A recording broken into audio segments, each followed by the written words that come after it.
to me, it's so important to tell these stories and to let people speak for themselves, because the truth is the truth. There's just no way to take that away, regardless of who's in power. The truth is always going to be the truth. And we saw the struggle for the farmers in the Antelope Valley. We're seeing the struggle for the farmers and the residents along the U.S. border. But more importantly, I want all of you out there to really hear what the congressman is saying about the people that are indentured servants.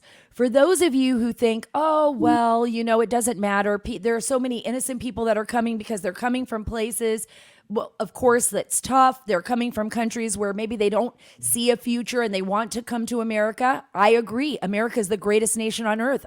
I think everybody should want to come here. But think about the life of living in the shadows. Think about not being able to call the police or to be threatened by the people who are forcing you to work and telling you, well, if you don't work 24 hours, if you don't work this weekend for me, I'm going to call Inmigración. Or if you pick up the phone, like one of the people that was discovered dead out in the Antelope Valley, and call your wife to let them know where you're working, that person can kill you. And guess what? The police may not know for weeks. They may not even know until they find your body. Right. Those 10 may be the only 10, right? I mean, we talked to the detectives. I mean, they might not only be the only 10. There may be so many more out there, right? Yep. Yeah, that's what they said. It's a big desert.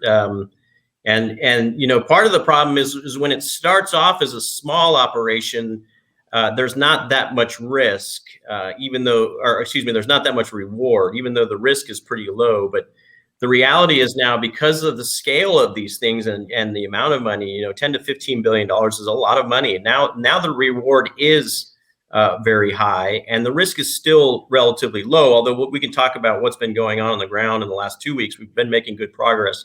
But now the stakes are much higher, and these transnational criminal organizations are vested.